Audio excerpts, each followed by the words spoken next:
నరేంద్ర గారు, మీలాంటి వాళ్ళందరూ ఆ కుటుంబానికి అండగా నిలబడి గట్టిగా ఫైట్ చేస్తుంటే, న్యాయం చేయాలని, న్యాయం జరగాలని వాళ్ళకని మీరు గట్టిగా పోరాటం చేస్తుంటే, కొన్ని దినపత్రికలు కానీ, ఓ సెక్షన్ ఆఫ్ మీడియా కానీ, కాపులను చీల్చండి, ఏ చిన్న సంఘటన జరిగినా కులం కార్డుతో రచ్చ చేయండి అని మీ అందరికీ జగన్మోహన్ రెడ్డి గారు చెప్పి పంపారట. ఈశ్వర్ గారు, మీకు ప్యానల్లో ఉన్న సభ్యులందరికీ కూడా అట్లనే సాక్షి ప్రేక్షకులకు నమస్కారం అండి. నమస్తే. వాస్తవంగా ఆ కుటుంబంతో మాకున్నటువంటి అవినాభావ సంబంధం పార్టీలకు సంబంధించింది కాదు ముఖ్యంగా. ఎందుకంటే ఈ మేనమామలు ఎవరైతే ఉన్నారో, అంటే సాయి కృష్ణ వాళ్ళ తాతగారు ముళ్ళపూడి కృష్ణ గారు అనే ఆయన రంగా గారితో ఈ విధంగా వాళ్ళు ఎన్ని బూటకపు కల్పిత మాటలు చెప్పినా ఏం చేసినా కూడా ఇవన్నీ పక్కన పెడితే న్యాయం జరగాలనే దిశగా మేమందరం వెళ్తున్నది, పోరాటం చేస్తున్నది. సిట్ వేస్తానంటున్నారు. సిట్ అనేది అందరికీ తెలిసిన విషయమే. అదేదో బయట ఎక్కడో జరిగినటువంటి ఏదైనా సంఘటన మీద అయితే అనుకోవచ్చు. దీనిలో పూర్తిగా పోలీసులు ఇన్వాల్వ్ అయి ఉన్నప్పుడు సిట్ అనేది చేసేది మళ్ళా వాళ్ళ యొక్క డిపార్ట్మెంట్ లో ఒక భాగస్తులే కదా చేసేది. అవును. ఇప్పుడు birds of the same feather అన్నట్టుగా డెఫినెట్ గా వాళ్ళకి సపోర్ట్ చేసుకోవడం అనేది చాలా కామన్.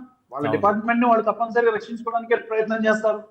అందుకని మేమేం డిమాండ్ చేశామంటే, ఏదైనా ఒక సిట్టింగ్ జడ్జి ద్వారానో, లేదా అసలు బెస్ట్ ఏంటంటే సిబిఐకి ఇచ్చేసేస్తే ఇలాంటి విషయాల్లో ఇంకొకసారి డిపార్ట్మెంట్ అనేది అత్యుత్సాహం చూపించకుండా ఉంటదనేది మా యొక్క ఉద్దేశం.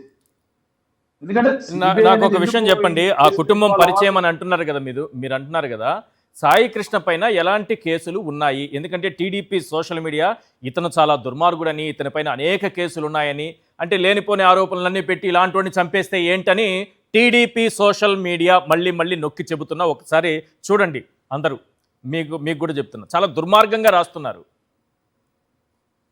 మేము వెళ్ళి మాట్లాడి వచ్చిన తర్వాత నుంచి ఈ వీడియో మీకు బయటకు వచ్చిందండి. ఏది సోషల్ మీడియాది.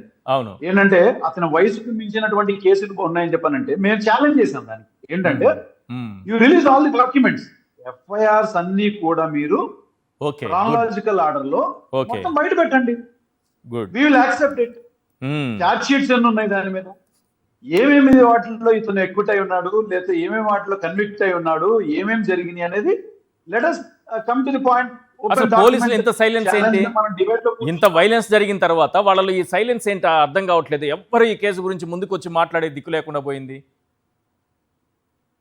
ఒకటండి, వాస్తవంగా చెప్పాలి అంటే, ఒక స్టేషన్ హౌస్ ఆఫీసర్ అని ఆయన ఒక లిమిట్ వరకు, అంటే ఇంట్రాగేషన్ చేసేటువంటివి మనం చాలా కాలం విన్నాము, తెలుసు. కాబట్టి ఆ స్థాయి వరకు వెళ్ళొచ్చేమో, కానీ లాకప్ డెత్ చేయటానికి అంత అడ్వాన్స్ గా వెళ్ళాడు అంటే తప్పనిసరిగా దీని వెనకాల ఆయనకి ప్రభుత్వం నుంచి ఉన్నటువంటి అండ ఏంటిది అనేది మనం చాలా డీప్ గా థింక్ చేయాలి. అందుకనే మేము సిబిఐకి ఎందుకు అడుగుతాము అంటే ఈ కేసులో సిబిఐ అవసరమా అంటే, జస్ట్ ఒక స్టేషన్ హౌస్ ఆఫీసర్ ఏదో ఒక సిఐ ఇన్వాల్వ్ అయింది కాదండి. డైరెక్ట్ గా సిబిఐ సిట్ చేశారు కదా, చంద్రబాబు నాయుడు గారు సిట్ చేశారు అంటున్నారు. సిట్ సరిపోదా? అదేనండి, సిట్ అనేది మనందరికీ తెలిసిన విషయం. ఈశ్వర్ గారు, మీకు తెలియంది కాదు. పెద్దలు తిలక్ గారు ఉన్నారు, ఆయన అనుభవాన్ని బట్టి చూస్తే అసలు ఇప్పుడు ఎన్ని సీట్లు ఉన్నాయో, ఎన్ని స్టాండ్లు ఉన్నాయో అందరికీ తెలుసు. SIT can be easily controlled by the state government. That is quite common. అది ఆటోమేటిక్ గా వాళ్ళ సంబంధించిన వ్యక్తులు వేసుకుంటారు. ఇందులో ఏమీ లేదు. Whatever the evidences which are given by the social media of TDP is correct. ఏదన్నా కొన్ని ఫాల్స్ కేసెస్ అనేవి కుక్డ్ స్టోరీస్ కింద పెట్టేసేసి తప్పనిసరిగా వాళ్ళు ఇవ్వగలుగుతారు. అది కాదు, కావాల్సింది ఏంటంటే సెంట్రల్ ఇన్వెస్టిగేషన్ టీం కంపల్సరీ దీనిలో ఇన్వాల్వ్ అయితే అసలు ఎందుకు ఇంత పోలీసులు ఇంతగా ఉన్నారు, వీళ్ళకి గవర్నమెంట్ ఎందుకు ఇంత సపోర్టివ్ గా ఉంది, ఇవాళ వరకు ఎందుకు కమిషనర్ గానీ డీసీపీ గారు కానీ ఎందుకు ఇవాళ వరకు దీని మీద ఒక ప్రెస్ మీట్ పెట్టలేదు? అండ్ లోకల్ ఎమ్మెల్యే గానీ సంబంధించినటువంటి వీళ్ళు ఏదైతే క్లెయిమ్ చేస్తున్నారో మేము పలానా పార్టీ అని చెప్పని, దానికి సంబంధించినటువంటి నాయకులు కానీ ఎవ్వరూ కూడా ఒక్క స్టేట్మెంట్ కూడా ఇవ్వలేదు. దీన్ని బట్టి అన్న మనకు అర్థమవుతుంది ఏంటంటే this is totally supported by the government.